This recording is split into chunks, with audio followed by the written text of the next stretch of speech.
जय श्री कृष्ण। आप सभी को ज्येष्ठ मास के कृष्ण पक्ष की एकादशी की ढेरों शुभकामनाएं। प्रिय भक्तों, आज के इस वीडियो में हम बात करेंगे कि जेठ के महीने की जो एकादशी है कृष्ण पक्ष की, जिसका नाम है अपरा एकादशी। तो अपरा एकादशी का व्रत जो है किस दिन आपको करना चाहिए। देखिए, कुछ लोग दशमी भेदा करते हैं, कुछ द्वादशी युक्ता करते हैं। श्रेष्ठ व्रत कौन सा है और किस दिन आपको करना है, ये आपको बताया जाएगा। साथ ही इस व्रत की विधि क्या है। प्रत्येक एकादशी के व्रत पूजन की विधि अलग होती है, ये सदा याद रखिएगा। उनके महीने के अनुसार उनकी पूजा विधि भिन्न होती है। किसी पर काले तिल का प्रयोग है, किसी पर जौ का प्रयोग है, किसी पर घड़े का प्रयोग है, किसी पर कलश का प्रयोग है, किसी में पूजा दशमी को दिन आरंभ हो जाती है, किसी की पूजा एकादशी से प्रारंभ होती है। इस प्रकार से प्रत्येक एकादशी की जो पूजा विधि है वो अलग होती है, और हम यहाँ पर यही बताते हैं अपने चैनल पर कि प्रत्येक एकादशी की क्या पूजा विधि है। तो अपरा एकादशी का पूजन आपने कैसे करना चाहिए, व्रत के नियम क्या होंगे। प्रत्येक एकादशी के व्रत के नियम भी अलग होते हैं। तो इस एकादशी के व्रत के नियम क्या होंगे, कैसे आपको इस एकादशी का व्रत करना चाहिए, कैसे इसका पारण करना चाहिए, व्रत कब से आरंभ करेंगे और नियम कब से पालन करना आरंभ करेंगे, क्या इसका शुभ मुहूर्त रहेगा, पारण कब करना होगा। इस प्रकार से संपूर्ण जानकारी आपको इस एकादशी के बारे में आपको प्रदान की जाएगी कि व्रत कैसे करें, क्या विधि हैं, क्या नियम है जिनका पालन करना है, क्या भोग लगाएं, किस प्रकार से पारणा करें। और इसमें विशेष रूप से माता लक्ष्मी की पूजा की जाती है आज की इस अपरा एकादशी पर। तो उनको क्या अर्पित करना है, कमल गट्टे का एक विधान है, वो क्या विधान है, कैसे आपको अर्पित करना चाहिए, संपूर्ण शास्त्रीय जानकारी है। आपसे निवेदन है कि अगर वीडियो थोड़ा सा भी उपयोगी लगे तो कृपया वीडियो को एक बार लाइक अवश्य कर दीजिएगा। अपने व्रत की सफलता के लिए और भगवान श्री हरि का आशीर्वाद प्राप्त करने के लिए कमेंट बॉक्स में अवश्य लिखिएगा जय श्री हरि या ओम नमः भगवते वासुदेवाय। आप देख रहे हैं देवभूमि ज्योतिष संस्थान का प्रतिष्ठित यूट्यूब चैनल देवभूमि धार्मिक। हम यहाँ पर ज्योतिष शास्त्र और पंचांग पर आधारित जानकारियाँ प्रदान करते हैं। कौन सा व्रत कब करना है, कैसे करना है, क्या विधि है, क्या नियम है, जो पुराणों में वर्णित होता है, पंचांगों में वर्णित होता है, वही जानकारी आपको आपकी भाषा में समझाते हैं। तो सभी व्रत त्योहारों की सही जानकारियाँ प्राप्त करने के लिए और सही कथाएं सुनने के लिए कि कौन से व्रत की कौन सी कथा है जो आपको सुननी चाहिए। अगर चैनल पर नए हैं तो सब्सक्राइब अवश्य कर लीजिएगा। इससे लाभ ये होगा कि किसी भी व्रत त्योहार की जानकारी आपसे छूटेगी नहीं। सभी व्रत और त्योहारों की सही जानकारी हम आपको यहाँ पर प्रदान करते हैं। जब आप सब्सक्राइब करेंगे तो वहाँ पर एक बेल का निशान बना हुआ आएगा। सब्सक्राइब पे दबाने के बाद एक बेल आइकन बना हुआ आता है, घंटी का निशान बना हुआ आता है। आप में से ज़्यादातर लोग जानकार हैं इस चीज़ के, अगर किसी को नहीं भी कहते तो बताएं, वहाँ पे एक घंटी का निशान आता है, उसको अवश्य दबाइएगा। उसको जब आप प्रेस करेंगे ना सब्सक्राइब करने के बाद, तभी आपको हमारी वीडियोस जो हैं वो प्राप्त होंगे, अन्यथा आपसे वीडियोस छूट जाएंगे और जानकारी आपको प्राप्त नहीं हो पाएगी। सब्सक्राइब करें और बेल आइकन को अवश्य ही प्रेस करें। आइए अब बात करते हैं आने वाली इस एकादशी की। प्रिय भक्तों, आने वाली जो एकादशी है, जैसा कि हमने बताया, इसका नाम है अपरा एकादशी। अपरा एकादशी आपको अपार धन, संपत्ति, वैभव, सुख, सौभाग्य और उसके साथ अपार सम्मान देने के लिए आती है। ये वो एकादशी है जिससे आप ये सब चीज़ें प्राप्त कर सकते हैं। अपार धन प्राप्त कर सकते हैं, अपार सम्मान, सोसाइटी में अगर आप प्रतिष्ठा प्राप्त करना चाहते हैं ना, तो ये एकादशी आपके लिए बहुत उत्तम है। अगर आप जीवन में बाकी लोगों की नज़र में कुछ सम्मान पाना चाहते हैं तो इस एकादशी से जो पुण्य प्राप्त होता है ना, वो आपको उस तरफ प्राप्ति में बहुत अधिक सहायक सिद्ध होता है। इसीलिए आपको इस एकादशी का व्रत अवश्य ही करना चाहिए। वैसे तो सभी एकादशियाँ पुण्यदायी होती हैं, कोई भी एकादशी किसी से छोटी नहीं है, क्योंकि सबका अपना महत्व है। प्रत्येक एकादशी का महत्व उस महीने में आने वाली एकादशी के अनुसार ही होता है। जो उस महीने की पूजा विधियां होती हैं उसी के अनुसार उस एकादशी का फल होता है। तो ये जो एकादशी है, जेठ के महीने में आने वाली एकादशी, इसकी महिमा भी बड़ी अद्भुत है। यूँ तो सभी एकादशियाँ जो हैं वो आपकी मनोवांछित इच्छाओं को पूरा करती हैं। अगर आप मोक्ष प्राप्त करना चाहते हैं, मोक्ष की प्राप्ति होती है। श्री हरि विष्णु का धाम प्राप्त करना चाहते हैं, उनके धाम की प्राप्ति होती है। धन की प्राप्ति चाहते हैं, धन की प्राप्ति होती है। परंतु ये जो एकादशी है, अपरा एकादशी, ये अपार वैभव और संपत्ति के लिए अधिक जानी जाती है। इसीलिए यदि आपकी इस प्रकार की कोई भी कामना है तो इस एकादशी को अपने हाथ से न जाने दीजिएगा और इसका अवश्य ही लाभ लीजिएगा। बात करते हैं कि इस एकादशी का जो व्रत है ना वो किस प्रकार से करना चाहिए, इसके नियम क्या हैं। क्या दशमी तिथि से कोई नियम आरंभ होंगे क्या, या सारे एकादशी से ही होंगे। कुछ वस्तुएं ऐसी होती हैं जिनका परित्याग करना होता है दशमी तिथि को, तो इस एकादशी पर कौन सी वो वस्तुएं हैं जिनका आपको परित्याग कर देना चाहिए दशमी तिथि को ही।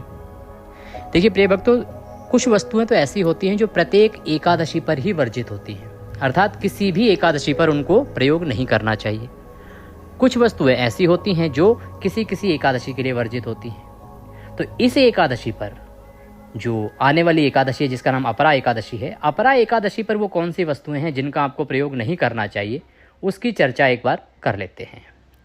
सबसे पहले कांसे के पात्र का प्रयोग आपको दशमी तिथि को ही त्याग देना चाहिए। कांसे की जो वस्तु होती है ना, कांसे के पात्र में आपको भोजन नहीं करना है, कांसे के पात्र में आपको किसी और को खाना नहीं खिलाना है।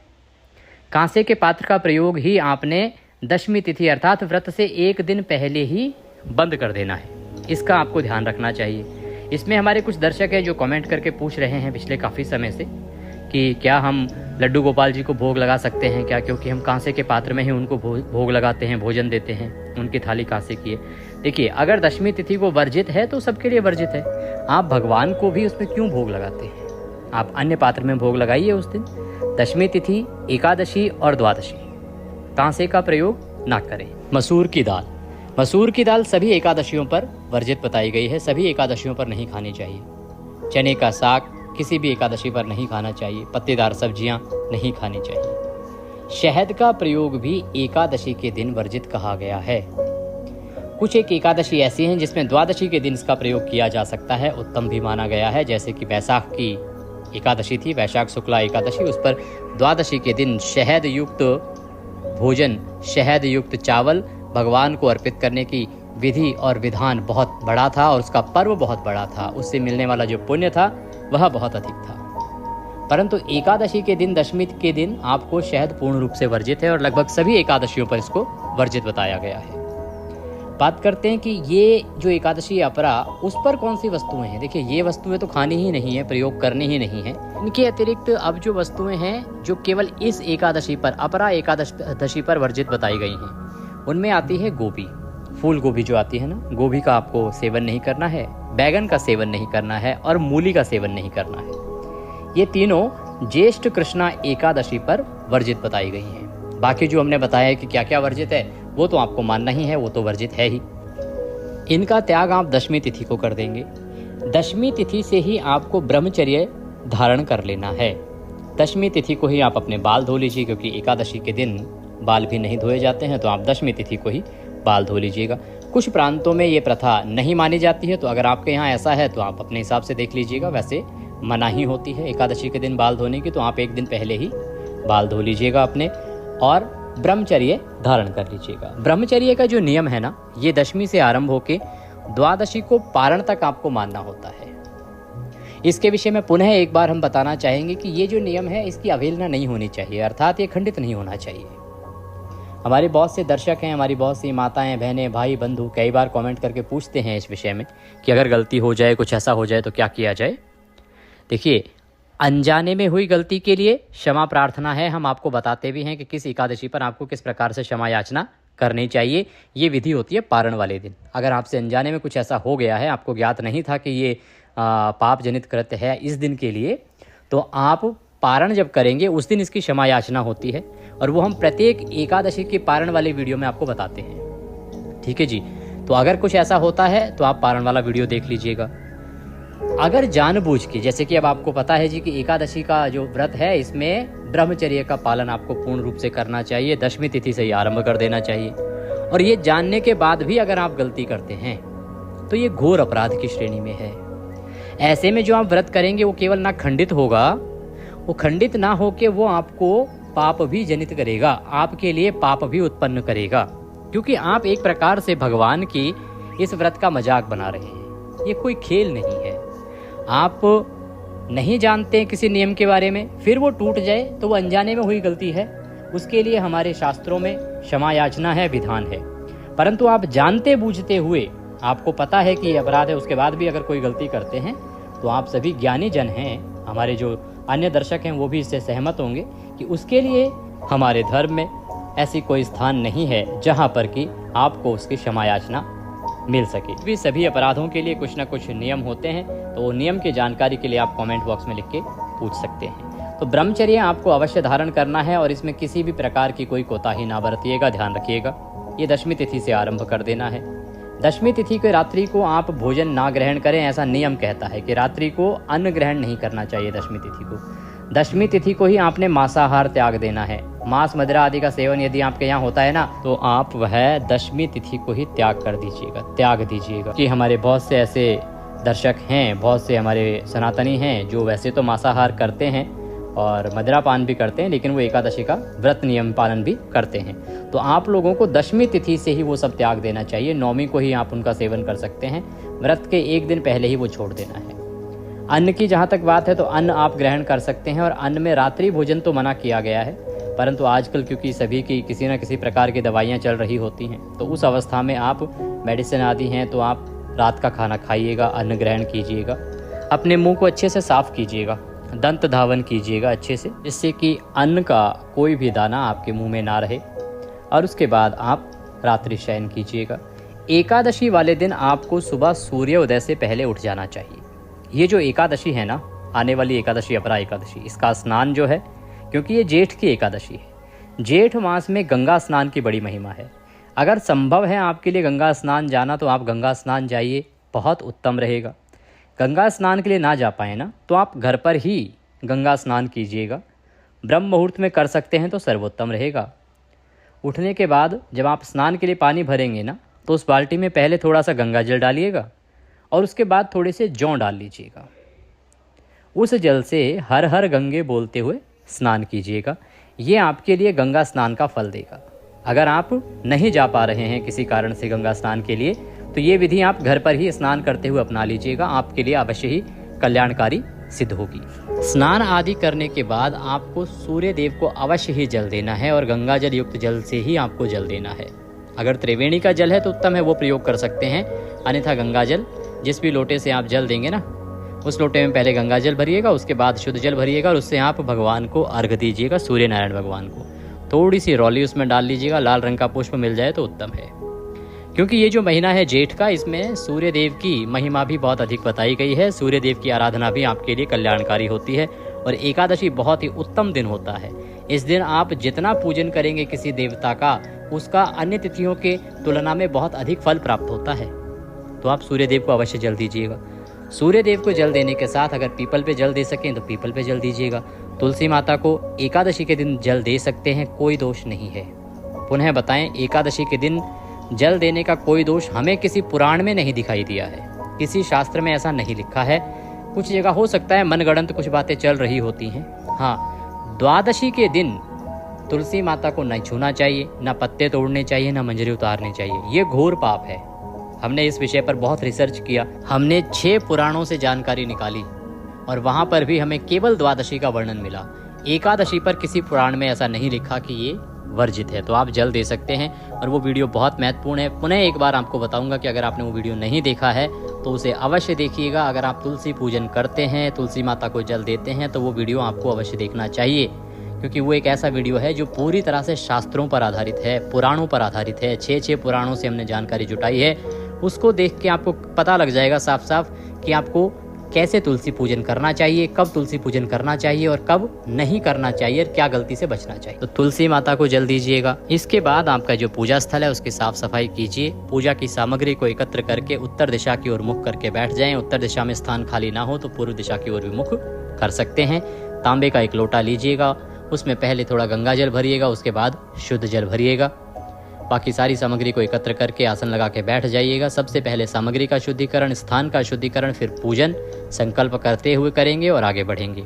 जानते हैं कि क्या क्या सामग्री है जो आपको होनी चाहिए इस दिन। इस समय क्या क्या सामग्री आपको एकत्र करके बैठना है। भगवान श्री हरि विष्णु की कोई तस्वीर या प्रतिमा जिसमें माता लक्ष्मी भी साथ में हो तो सर्वोत्तम रहेगा। चौकी लीजिएगा, चौकी हो तो पीला वस्त्र उस पर बिछाने के लिए लीजिएगा।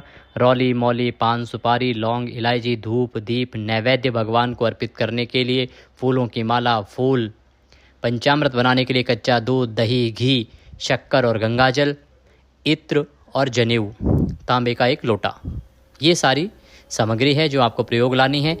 इस एकादशी पर 7 कमल गट्टे अवश्य आपको ले लेने चाहिए। उनका प्रयोग हम बताएंगे कि कैसे क्या करना है। सारी सामग्री एकत्र करके बैठ जाएं।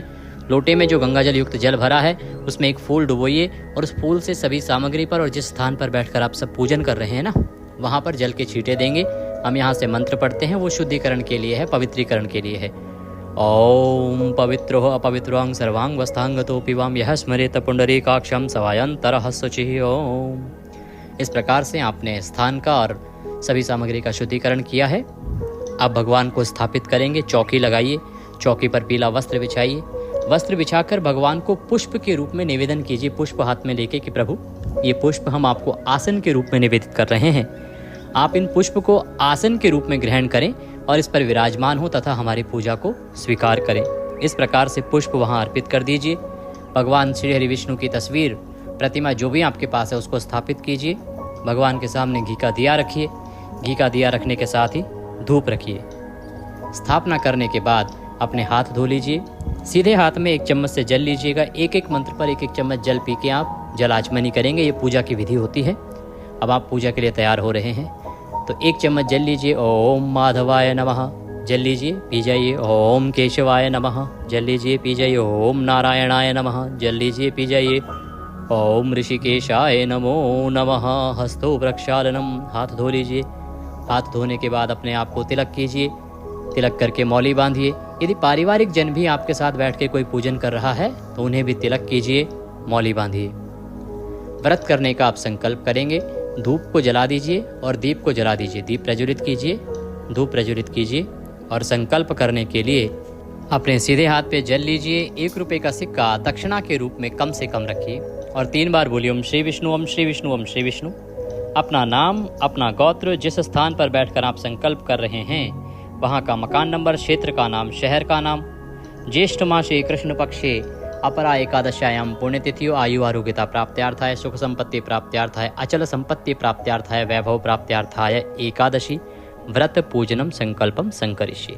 बोली सौ श्री विष्णु शरणौ शरणम प्रपद्ये और वह संकल्प भगवान के चरणों में अर्पित कर दीजिए। संकल्प करने के बाद अब भगवान का पूजन आरंभ करेंगे। पूजन करने के लिए भगवान के सामने एक पात्र रख दीजिए, एक कटोरी रखिए जिसमें कि आप पूजा की सामग्री अर्पित करते जाएंगे, जिससे वो पैरों में इधर उधर नहीं फैलेगी। पहले भगवान को पद्य अर्घ आचमनी अर्पित करेंगे। तो 1-1 मंत्र पर 1-1 चम्मच जल आपको अर्पित करना है। भगवान की अगर प्रतिमा है तो प्रतिमा को अच्छे से आप अभिषेक करा सकते हैं, स्नान भी करा सकते हैं। जैसे जैसे बोलते जाएं वैसे वैसे आप करते जाइएगा। ओम भूर्भुवः श्री नारायणाय नमः अपरा एकादशी व्रत पूजन निमित्तार्थाय श्री हरि पूजन अंतर्गते पद्यम समर्पयामि। भगवान श्री हरि को पद्य के रूप में 1 चम्मच जल लीजिए, सामने रखे पात्र में अर्पित कर दीजिए। जो प्रतिमा पर पूजन कर रहे हैं वो प्रतिमा पर चढ़ा दीजिए। ओम भूर्भुवः श्री नारायणाय नमः अर्घ्यम समर्पयामि। अर्घ्य के रूप में जल लीजिए, 1 चम्मच जल लीजिए और अर्पित कर दीजिए। ओम भूर्भुवः श्री माधवाय नमः आचमनिम समर्पयामि। आचमनी के रूप में 1 चम्मच जल लीजिए और भगवान को अर्पित कर दीजिए। पद्य अर्घ आचमनी कराने के बाद अब भगवान को स्नान कराया जाएगा। स्नान के लिए भी जो तस्वीर पर पूजन कर रहे हैं वो 1 चम्मच जल अर्पित कीजिएगा। जिनके पास प्रतिमा है वो प्रतिमा को अच्छे से नहला सकते हैं। ओम भूर्भुवः श्री नारायणाय नमः ओम भूर्भुवः श्री लक्ष्मी नारायणाय नमः स्नानम जलम समर्पयामि। स्नान के लिए जल अर्पित कीजिए। ओम भूर्भुवः श्री लक्ष्मी नारायणाय नमः पंचामृत स्नान निमित्तार्थाय पंचामृतम समर्पयामि।